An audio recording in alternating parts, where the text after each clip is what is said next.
This is the SteelSeries Aerox 3 and I love this mouse, but I hate some things about it too. I ordered the SteelSeries Aerox 3 about a week ago and I ended up customizing it. Yes, you heard me right, customizing it. What does that even mean? You can choose different feet, different cable, different colors for your mouse, which is something that's pretty exciting to be honest. So when you're customizing, you can choose between black, white, ghost, green, and purple. I ended up choosing the ghost, which is a see-through. I just always like this kind of design, and transparent, where you can see the RGB from the top and the bottom. I gotta say, this mouse has the looks. It looks really, really clean, especially in white and ghost. In my opinion, they're the best two colors. I personally like seeing the inside of the mouse. It has these holes in the top where you can see through the mouse and see the RGB. Speaking of RGB, it has 3 different zones, top, middle, and bottom. This mouse weighs 68 grams, which is a really, really good weight, especially for how awesome the design looks and how many RGB lights it has on it. Those things usually add weights. I think they took most of the weight off when they did the shape the way it is, and the buttons are very, very slim and minimal. When squeezing it or pressing on it, there's 0 creaks right now. Moving on, I ordered the mouse, finished it, cost me $63, and it actually came with this free mouse pad from SteelSeries. I ordered the mouse about a week later. I get the mouse here at home, shipped from the US, which is pretty cool. I get the mouse, I open it up. I'm trying to set up the mouse where I can actually show it and show the software on the PC. The mouse was giving me so much hard time connecting. The connectivity between it and the dongle was like disconnecting and connecting. I even went as far as almost contacting the support to see what is wrong with my mouse. Why would it not connect to the dongle? And I don't know. So I had to repair it multiple times. And then I realized that just because the dongle was in the back of my PC and it was like 3 feet away from my mouse, it would not work. I had to plug it through the cable and just get the dongle closer for the connectivity to be stable, which honestly sucks because I like having everything in the back of my PC. I don't have to worry about cables just running under or whatever. Bunch of issues when it comes to connectivity. But once I did that and got the dongle a little bit closer, that connectivity from then on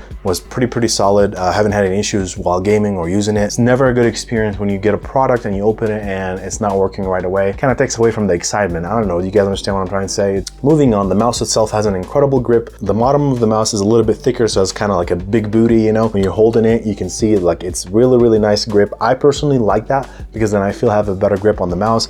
I use a palm grip, so my whole hand is on the mouse like this. And size-wise, it's not big, it's not small, it's right under medium, I would say, personally. The feel and the hold is great. The ceramic feet that I ordered, they didn't add any experience that is different from the PFTE feet that I've used on different mice. Like my 1-year-old Logitech G Pro Wireless still glides better than this mouse on my current mouse pad, which was kind of surprising. Don't get me wrong, the glide is not bad. I just expected it to be better because I paid $6 more for it. So moving on to the buttons. On the side, there's 2 buttons for back and forth. I'm not a big fan of these 2 buttons because they're like trying to be too fancy, I think. Like trying to be part of the design, the aerodynamics of the mouse. I don't know if that's even a thing. So when you're pressing it, you have kind of to press like the button towards the middle instead of like the sides, which most buttons on other mice is like all the same distance and so all the same depth. So when you press it anywhere, it works the same. Something to get used to for sure, especially since I'm used to the bigger buttons on like the Logitech G Pro Wireless or something. The DPI button is very low profile, which is really nice. Like you can barely see it when you're looking at it. I hate when some mice have the DPI button like as big as a, I don't even know what, as big as something. What do you mean by that?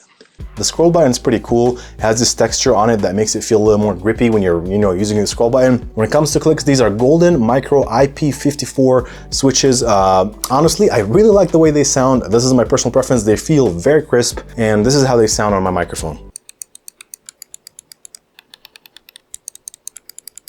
They're not too harsh, not too easy to click on, but I really personally like them. I love how they feel. The click is just hefty. Played a few games of Valorant with it. Overall, I still suck at the game, but I really enjoyed the mouse. It feels really comfortable. I didn't have any cramps or anything in my hand. The design and playing video games with this mouse was really good. Now, moving on, the software is actually pretty cool. You could adjust a lot of things on it. There's like efficiency mode if you want to extend the battery life. You can change the polling rate, which is up between 125 to 1000 hertz, which is not bad. That's a common number between gaming mice these days. And then there's something called a snapping setting thing, something about the game, the mouse like being smart about when you're trying to play video games and like help you aim assist or something. And then, as I mentioned, connectivity wise, it uses Bluetooth 5.0 or the 2.4 dongle that comes with it for wireless connection. When I was using the Bluetooth setting, the mouse would not let me change the colors, which was weird. I don't know why. Like, it's the same battery. Why can't you just let me change the colors if it was in Bluetooth? The lights being on this mouse take away from the battery a ton, which brings me to the battery. The battery is advertised at 200 hours, up to 200 hours. Let me explain. What is the 200 hours? How can you get 200 hours with this mouse? Well, you have to be in Bluetooth mode. All the lights have to be on, and the polling rate has to be the lowest as possible, and all the settings, the lowest usage as possible. So that's the maximum time. So if you, a person does not care about light, does not care about polling rate, do that. You get 200 hours is what they're saying. But if you're using the wireless mode, it's up to 80. And if you want to get 80, obviously you have to have the lights off and all the efficiency mode turned on, all the pulling rate very low. So all the basically performance things about this mouse have to be the lowest for you to get 80. Obviously this mouse on a normal day, if you're using the lights and everything, you're gonna get 40 to 50 hours. That's just the truth of it. You know, you don't have to make up numbers or crazy, but obviously SteelSeries is using this as a marketing thing, which is all right, you know, it's truth, but it's the, you know, stretched truth, I guess, or whatever. But regardless, this mouse, do I like it? Yes, I like it. I like the way it feels.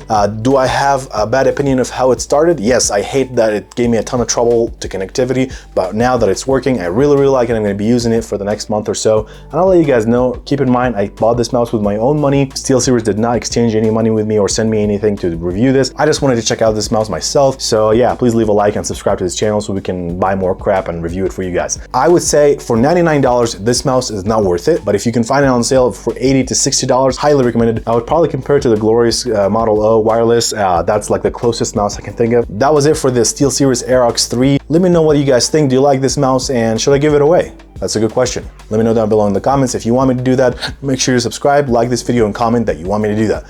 Thank you guys so much for watching. I'll see you in the next video. Bye.